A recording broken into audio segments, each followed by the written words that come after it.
बेदम हुए बीमार दवा क्यों नहीं देते? बेदम हुए बीमार दवा क्यों नहीं देते?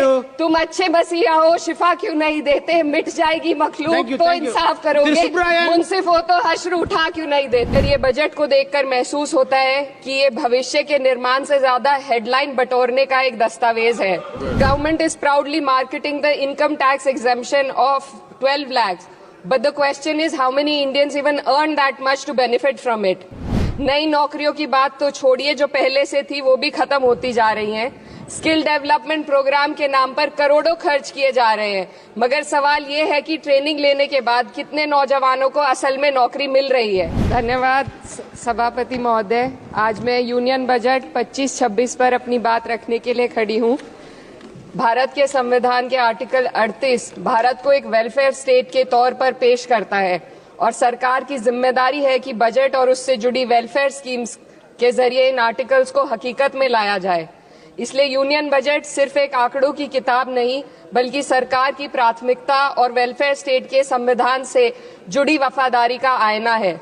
सरकार की जिम्मेदारी है कि इकोनॉमिक पॉलिसीज, जिनमें बजट भी शामिल है, ऐसी बनाए जाए जो गैर बराबरी को कम कर सके और सबसे ज्यादा गरीब वर्ग को सहारा दे।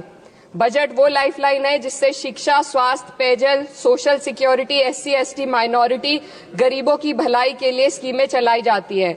मगर ये बजट को देखकर महसूस होता है कि ये भविष्य के निर्माण से ज्यादा हेडलाइन बटोरने का एक दस्तावेज है।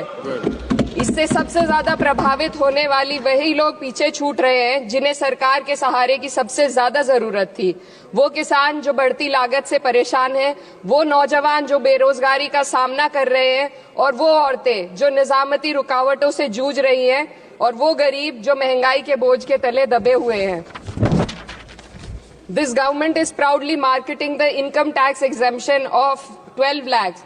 But the question is how many Indians even earn that much to benefit from it?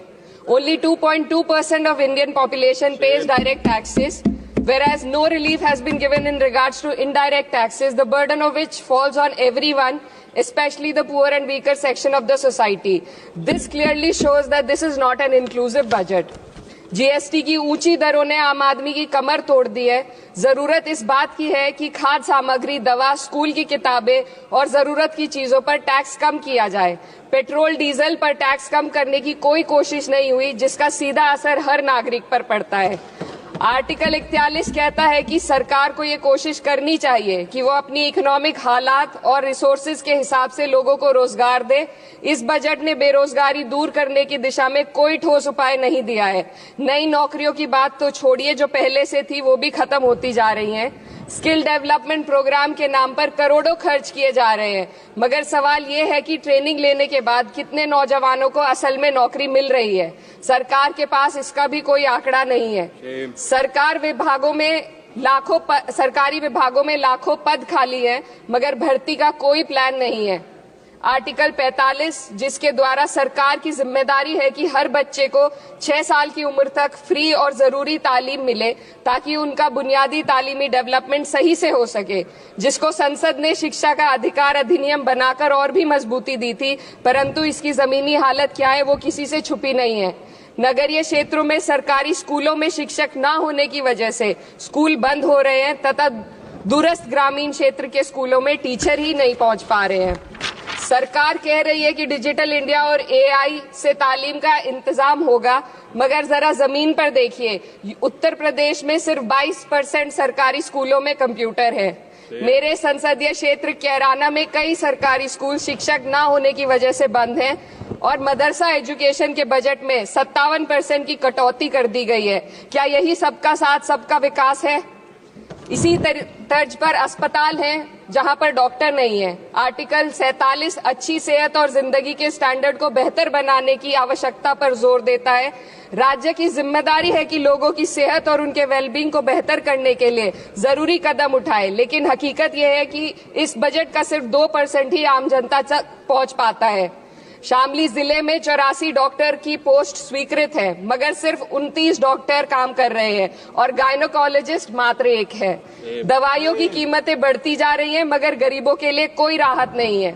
सरकार ने महिलाओं के लिए बजट बढ़ाने का दावा किया, मगर 81% इसका बजट सिर्फ पोषण योजनाओं में डाला गया है। महिलाओं के रोजगार, उनके इकोनॉमिक इंडिपेंडेंस और सुरक्षा के लिए कोई ठोस योजना नहीं बनाई है।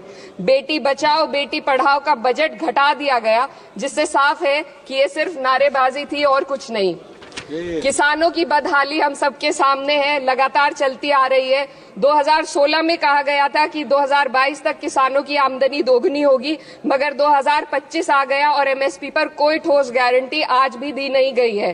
गन्ना किसानों का बकाया अब तक नहीं मिल पा रहा है, और तो और उत्तर प्रदेश में अभी तक गन्ना मूल्य भी तय नहीं किया गया है।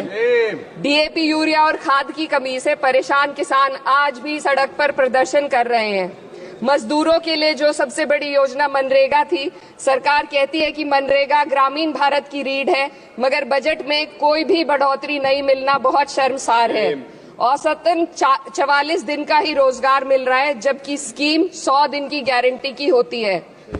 भारतीय रेलवे देश के लोगों की जीवन रेखा है और इसी से यहाँ के लोगों की आर्थिक एवं सामाजिक जिंदगी चल रही है। देश के हर हिस्से को रेल कनेक्टिविटी से जोड़े जाना सरकार की कल्याणकारी नीति का हिस्सा है। मेरे संसदीय क्षेत्र कैराना के रेलवे से जुड़ी 2 मांगे लंबे समय से लंबित हैं। दिल्ली शामली सहारनपुर रेल लाइन का दोहरीकरण और पानीपत शामली मेरठ लाइन का सर्वे अति शीघ्र ही कराए जाने की बहुत पुरानी मांग को बजट में शामिल किया जाना चाहिए। देश भर में बिजली की दरें बेहद असमान है। उत्तर प्रदेश में ये दरें बहुत ज्यादा हैं। देश भर में एक समान बिजली दरें लागू करने का प्रावधान किया जाए। रिवैम्प योजना में हर घर तक बिजली पहुंचाने के लिए एलटी लाइन बनाने का प्रावधान भी जोड़ा जाए। कृषि उपकरणों व खाद डीएपी को जीएसटी से मुक्त किया जाए। किसानों की एमएसपी की मांग को पूरा करने के साथ साथ उत्तर प्रदेश के किसानों को गन्ना मूल्य निर्धारण पिछले वर्ष से बढ़ाकर किया जाना बेहद जरूरी है। जनपद शामली व मुजफ्फरनगर को एनसीआर में तो शामिल किया गया है, परंतु वहां पर कोई विकास नहीं हुआ तथा उसको कोई भी लाभ नहीं मिला है। वहां के लोग सिर्फ प्रदूषण के बाध्यकारी नियमों से परेशान हैं, इसलिए दोनों जनपदों को एनसीआर की सीमा से बाहर किया जाना चाहिए। मेरे संसदीय क्षेत्र में मैं कुछ चीजें बजट स्पीच में ऐड करना चाहती हूँ। एक, ट्रॉमा सेंटर और जिला अस्पताल के अपग्रेडेशन की भी मांग है। जनपद शामली और सहारनपुर में एक महिला डिग्री कॉलेज खोला जाए। कैराना में सर जस्ट कंक्लूडिंग, यमुना नदी के घाट पर सौंदर्य कार्य का भी कार्य जोड़ा जाए।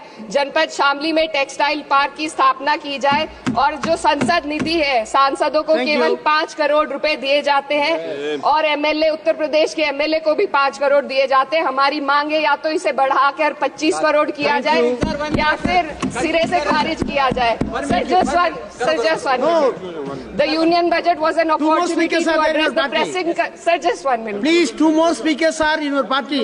Sir, just concluding. Pressing concern of India's citizen, rising unemployment, soaring inflation, crumbling public services, and deepening rural distress. Yet, instead of offering real solution, the government has focused on optics and half measures. While tax relief for the middle class is welcome, it does nothing for the millions who earn too little to benefit from it. Education remains underfunded. Rural employment stagnates and farmers continue to struggle without meaningful support. The delays in conducting the census and caste census further exposes the government's disregard for data-driven policy making and social justice. India needs a budget that prioritizes its people, not just its economic headlines.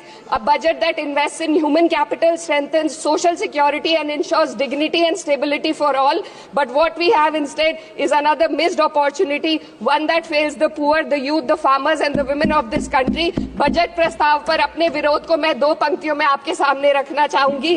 बेदम हुए बीमार दवा क्यों नहीं देते? बेदम हुए बीमार दवा क्यों नहीं देते? तुम अच्छे मसीहा हो, शिफा क्यों नहीं देते? मिट जाएगी मखलूक तो इंसाफ करोगे, मुंसिफ हो तो हश्र उठा क्यों नहीं देते? Subscribe now and press the bell icon. Never miss an update.